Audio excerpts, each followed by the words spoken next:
मध्यम वर्ग की कमर टूटी हुई है। 12 से 14 करोड़ लोग अपना रोजगार गंवा चुके हैं। करोड़ों आदमी सड़कों पर पलायन का शिकार है।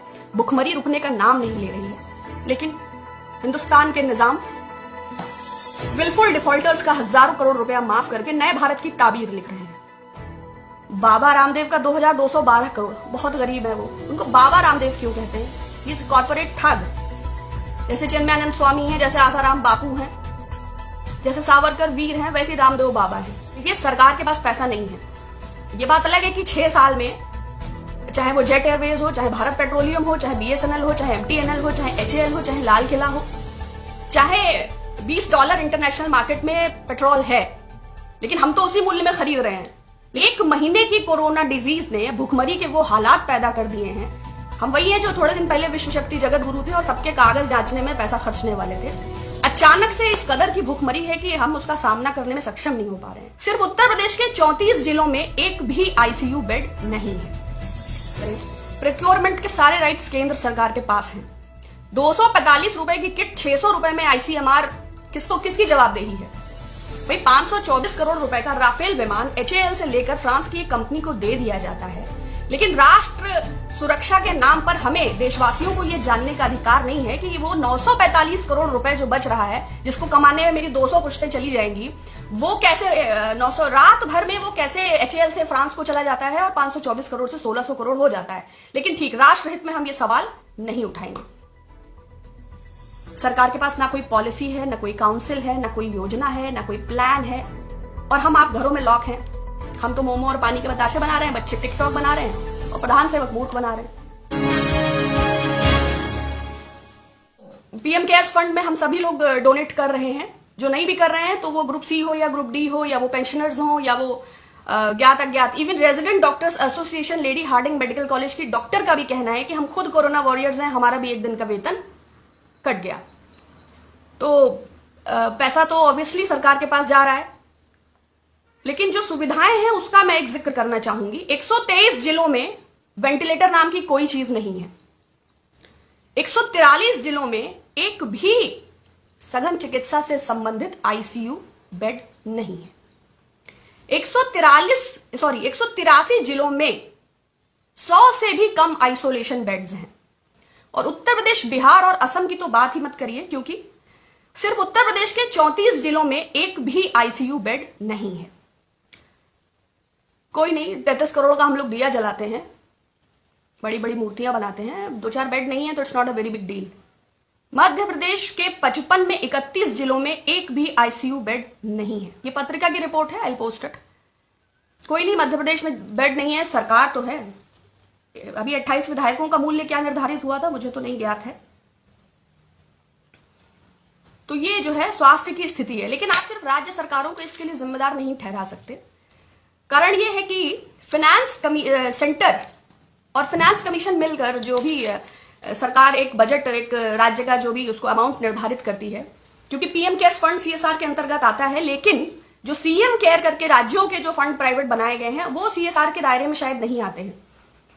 तो उत्तर प्रदेश को 1,40,000 करोड़ रुपए इस फाइनेंस कमीशन और सेंटर की बॉन्डिंग के अंतर्गत मिलना चाहिए था, लेकिन मिला है 8,255 करोड़ रुपए। तो आप ये क्या आप समझते हैं कि वो दिया जलाएंगे, कि फगुआ मनाएंगे, कि होली मनाएंगे, कि ICU बेड लगाएंगे, कि आइसोलेशन सेंटर लगाएंगे, कि गाय का भोजन सुनिश्चित करेंगे? सरकार के पास रेवेन्यू जनरेट करने जैसी कोई चीज इस वक्त नहीं है। बिहार को 78,896 करोड़ रुपए मिलना चाहिए थे और मिला है 4,631 करोड़ रुपए। तो आप चाहते हैं कि पूरे देश से वो अपने बच्चों को बुलाएं, कहां से बुलाएं? आप हमारे घर आएंगे, जो हमारे पास आपके स्वागत के लिए उपस्थित होगा वही तो, वो काजू कतली है या गुड़, मेरी हैसियत अनुसार होगा। वेस्ट बंगाल को 58,900 करोड़ रुपए मिलना चाहिए था, मगर मिला है 3,462 करोड़ रुपए, जिसका तकादा मुख्यमंत्री ममता बनर्जी कई बार कर चुकी हैं। मध्य प्रदेश को 61,000 करोड़ मिलना चाहिए था, लेकिन मिला है 3,600 करोड़ रुपए। तो राज्य सरकारें क्या करें? प्रोक्योरमेंट के सारे राइट्स केंद्र सरकार के पास हैं। 245 रुपए की किट 600 रुपए में ICMR किसकी जवाबदेही है? भाई 524 करोड़ रुपए का राफेल विमान HAL से लेकर फ्रांस की एक कंपनी को दे दिया जाता है, लेकिन राष्ट्र सुरक्षा के नाम पर हमें देशवासियों को यह जानने का अधिकार नहीं है कि वो 945 करोड़ रुपए जो बच रहा है, जिसको कमाने में मेरी 200 पुश्तें चली जाएंगी, वो कैसे 900 रात भर में वो कैसे एचएएल से फ्रांस को चला जाता है और 524 करोड़ से 1600 करोड़ हो जाता है। लेकिन ठीक, राष्ट्र हित में हम ये सवाल नहीं उठाएंगे। किट कैसे तमिलनाडु में 400 रुपए की और 600 रुपए की, तो अगर केंद्र सरकार के पास प्रोक्योरमेंट के राइट्स हैं और वही राज्य सरकारों के लिए सब कार्य कर रही है, तो क्या एक आम भारतवासी को ये जानने का अधिकार नहीं है? या सार्वजनिक मूल्य इसका क्या है, ये सरकार इसको स्पष्ट क्यों नहीं कर देती?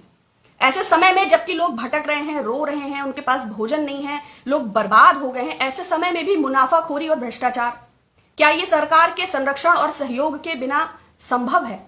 मैं इत्तेफाक नहीं रखती। आप यकीन करते हैं तो अलग बात है। तीसरी खास बात, देखिए, सरकार के पास पैसा नहीं है। ये बात अलग है कि 6 साल में चाहे वो जेट एयरवेज हो, चाहे भारत पेट्रोलियम हो, चाहे बीएसएनएल हो, चाहे एमटीएनएल हो, चाहे एचएएल हो, चाहे लाल किला हो, चाहे $20 इंटरनेशनल मार्केट में पेट्रोल है, लेकिन हम तो उसी मूल्य में खरीद रहे हैं। लेकिन सरकार के पास पैसा नहीं है। 1 महीने की कोरोना डिजीज ने भुखमरी के वो हालात पैदा कर दिए हैं। हम वही हैं जो थोड़े दिन पहले विश्व शक्ति जगत गुरु थे और सबके कागज जांचने में पैसा खर्चने वाले थे। अचानक से इस कदर की भुखमरी है कि हम उसका सामना करने में सक्षम नहीं हो पा रहे हैं। सरकार के एक और हालात ये हैं। दूसरी ओर सरकार ने डिफॉल्टर्स का 50 बिलफुल डिफॉल्टर्स का 6,66,000 रुपया वेव ऑफ कर दिया है। अब सरकार का हृदय बहुत बड़ा है। हम लोग 5 ट्रिलियन इकोनॉमी का सपना देखते रहते हैं। कोई एंटीगुआ में आइलैंड रह रहा है, कहीं मेहुल चौकसी का भी कितना माफ हुआ है? मेहुल चौकसी का 5,492 करोड़, विजय माल्या का 1,943 करोड़, जतिन मेहता का 4,076 करोड़, बाबा रामदेव का 2,212 करोड़। बहुत गरीब है वो, उनको बाबा रामदेव क्यों कहते हैं? ही इज कॉर्पोरेट ठग। जैसे चिन्मयानंद स्वामी हैं, जैसे आसाराम बापू हैं, जैसे सावरकर वीर हैं, वैसे रामदेव बाबा हैं। थोड़े दिनों पहले वो 1,000 रुपए का नोट बंद कराने वाले थे, काला धन विदेशों से लाने वाले थे, जीन्स को बैन कराने वाले थे। लेकिन एनीवेज, वृंदावन में रहना है तो राधे राधे कहना है। हमसे पूछे बिना 265 टन करोड़ सोना, संसद में इसकी कोई चर्चा नहीं, गिरवी रख दिया। भाई, बादशाह सलामत के जहन में कोई ख्याल आया कि 8 बजे के बाद ये नोट कागज के टुकड़े हैं, तो वित्त मंत्री से इससे सलाह करने की कोई आवश्यकता नहीं है। बादशाह सलामत ने यह फैसला ले लिया कि उत्तर प्रदेश में सरकार बनानी है तो नोटबंदी तो करना है। और चैनल्स को आप ऑथराइज करिए कि वो चिल्ला चिल्ला के ये बताएं कि काला धन आएगा, आतंकवाद जाएगा, नक्सलवाद की कमर टूटेगा। और लोगों का क्या है? They are busy with Photoshop industry, they are busy with so many things are there even though. लेकिन बैंक फ्रॉड का इतना बड़ा अमाउंट, 32,868 टोटल बैंक फ्रॉड्स हैं और 100 करोड़ के बहुत सारे लोग इसमें इन्वॉल्व हैं। मैंने सिर्फ 2 ही 4 नाम लिए हैं। इसमें आप समझते हैं कि तुम मुझे खून दो, मैं तुम्हें आजादी दूंगा, तुम मेरा रोल वेव ऑफ करोगे तो हम भी तो तुम्हें कुछ देंगे। क्या बिना किसी अंडर टेबल 60 गांठ के इतना हजारों हजार करोड़ रुपए, 6,66,000 करोड़ रुपए वेव ऑफ हो गया?